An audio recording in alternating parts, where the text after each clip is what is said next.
I was a few years ago going, I've heard all this sort of stuff.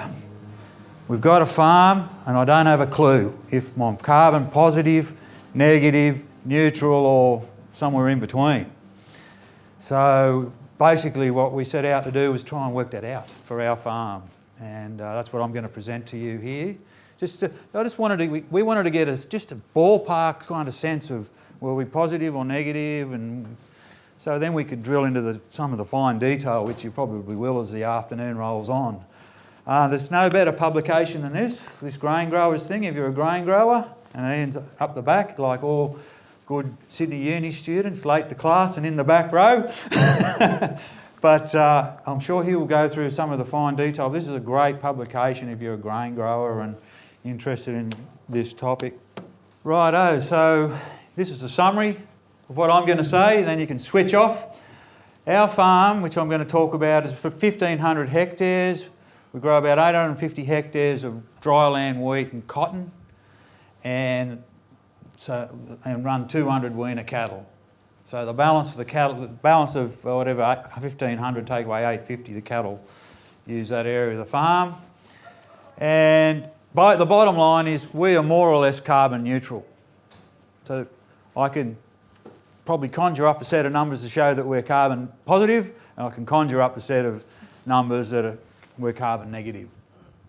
We're right on that line, depending how you calculate the numbers, who calculate them, what's in and what's out. Okay, pretty simple, got that? So we're pretty lucky, but really if it only that simple. Now, we're going to just show you a few pictures. So this is the Newell Highway coming down from Narrabri. Narrabri's about here. Many of you probably passed our facilities right on the highway. Many have seen that? Yep, righto. Well, I'm not going to talk about that part, okay? They're all the small plots, the wheat breeding facility. Any of you ever growing a wheat variety that starts with SUN, Sunica or something like that? Sydney University, Narrabri, whatever, that all came from around here. I'm really going to talk about our other farm, which is called Lara, which is on the Killarney Gap Road or Bingara Road, so you go out here and over the hill to Sawn Rocks. So that's our main wheat breeding facility. I'm not talking about this stuff, okay? Because clearly those numbers would not be relevant to a Moree farmer. You know, you don't have small plots and all the things that come with it. But they're some of our 20,000 wheat plots which we're currently harvesting. And it's really 65 years since the first wheat plot was sown at Narrabri by the University of Sydney. So we've been there for a fair while. And I've got a mission to get agriculture back on the currency. That's Farah and his Federation wheat.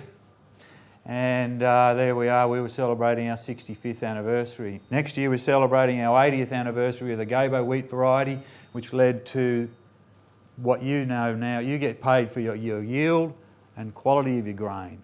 Gabo was the variety that led to you getting paid for your quality of your grain. Just a couple of side tracks, because this is all about natural capital.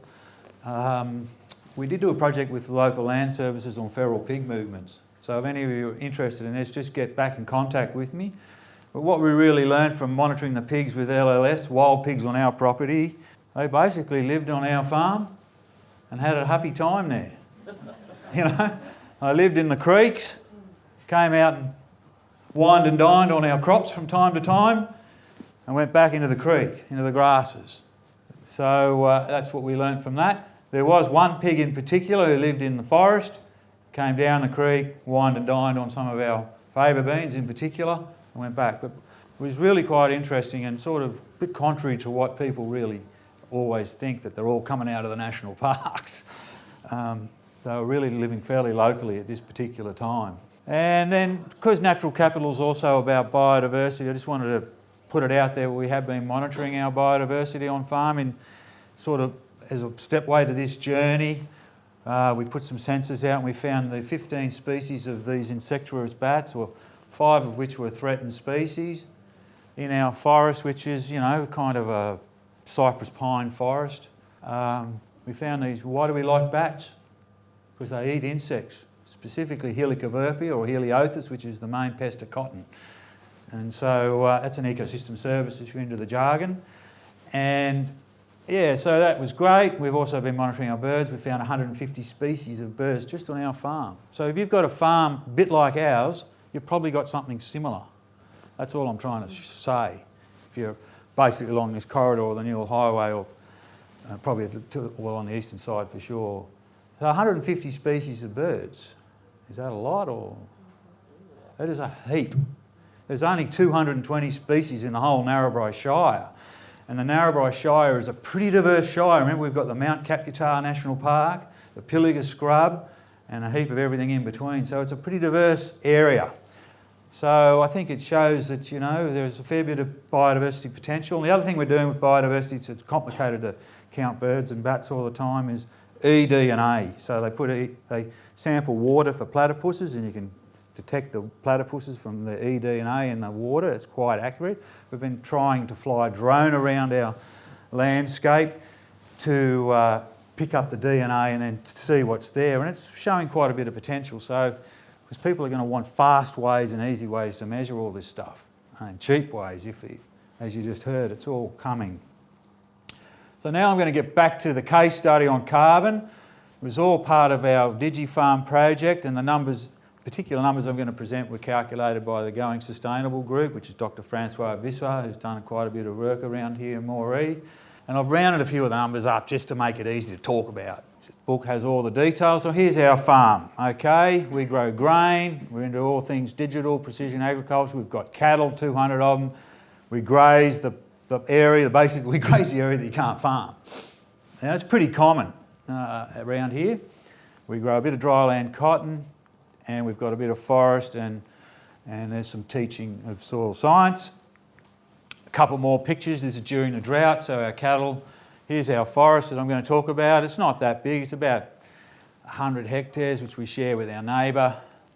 And we do it. It's basically cypress pine, really. And it was really interesting after the drought how the cypress pine just died. A lot of it died.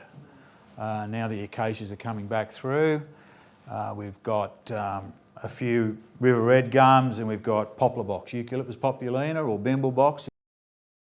That's a view from Mount Caputar here, one of the highest, 1,500 metres, and here's that's a crop of favour beans. So we've got this cropping area, around about 850 hectares, and then we graze around the outside of it with our livestock. That's the drought. I'm only pointing this out because this is really important when it comes to soil carbon. And there's the rains, droughts and flooding rains. You can see the grazing area around, a bit of the forest and the grazing area around. You can see we're not that far from the national park. And again, just give you a sense of our landscape. Now a few more details about the farm. So 1,578 hectares, 862 rain-fed cropping, forest areas about 37 hectares. We've got 2 houses, few silos and a workshop and a bore. So that's important for electricity use. Pretty typical probably of a family farm. 200 weaners. We used about 6,000 litres of Roundup, or around about 7 litres per hectare, plus another 1,000 odd litres of other chemicals for this calculation, just to give you a sense of what's coming here. And this is what we calculated, and basically you can see we were pretty close to the neutral line, but the chemicals were a very significant emitter. The cattle were very significant, and well, here you can see the chemicals. So this was me for the first time just getting a sense of what we got, or might have.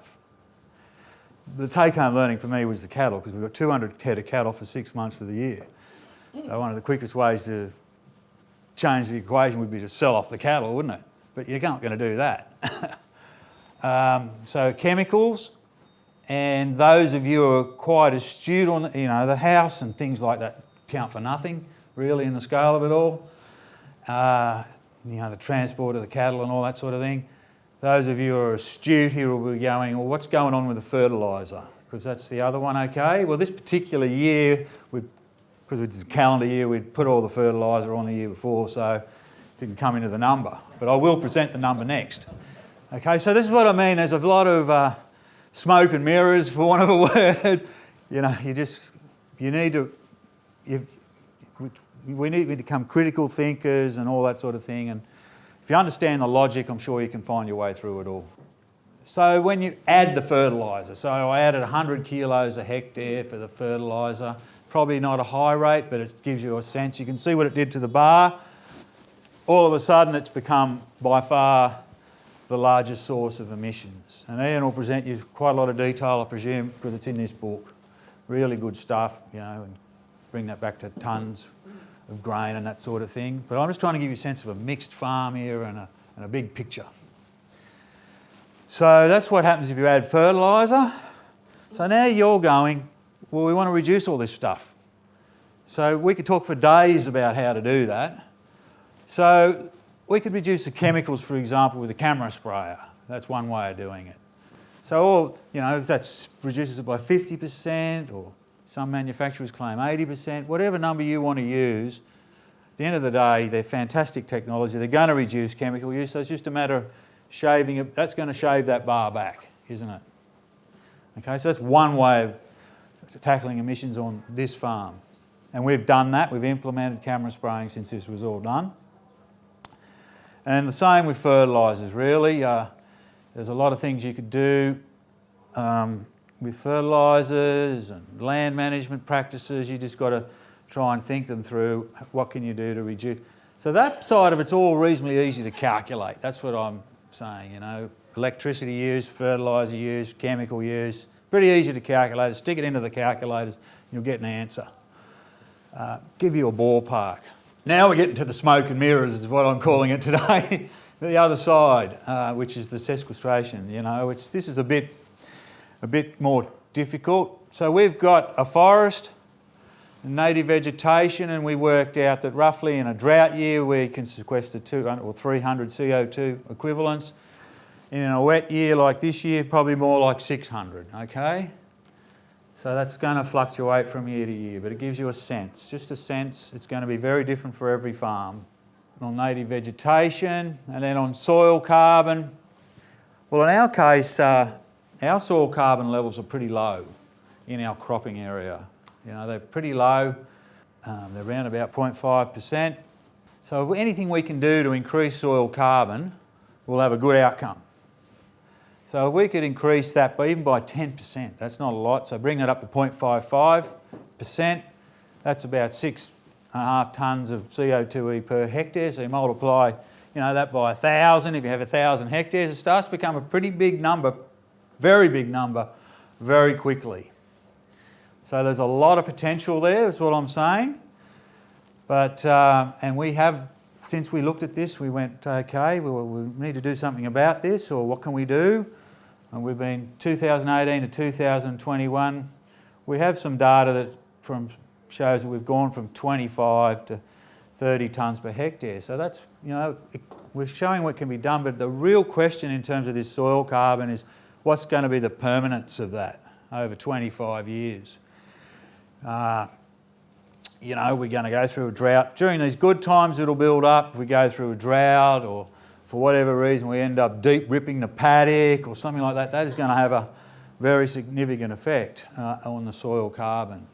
So you need to think these things through. There are lots of ways to improve soil carbon. I mean, I'm just trying to give you a sense of some of the numbers here. So really, you know, as I said, they're not precise numbers, but they're going to be in the ballpark. You can put these numbers, you'll get your own numbers and put them into a calculator, and it'll give you a sense of where your numbers lie. And as I said, we are pretty much carbon neutral, just plus or minus, depending on probably the season and what activity we might have done, which crop we might have grown or not grown, how long do we have the cattle for, 8 months or 2 months, that sort of thing. And we have certainly run the ruler over planting out, for example, a native vegetation project, you know, 50 hectares or 20 hectares of this, and that will be very positive for your bottom line. If that's what your motivation is in terms of carbon accounting. So we've kind of really thinking about that, we just haven't acted, I guess. I guess we feel we don't need to do it tomorrow, but we probably will do it for a number of reasons. What are those reasons? I think the previous speakers have already covered. There's also the biodiversity offset, biodiversity markets and things coming, which we're thinking a bit about as well. So, well, what you can do is stick your own numbers into, there are a few calculators, but this is the one the Rural Research and Development Corporation's collaborated on. And so whether you've got cattle, grain, chooks, horticulture or whatever, that calculator there will be able to give you a sense of your numbers. So I'm happy to finish there.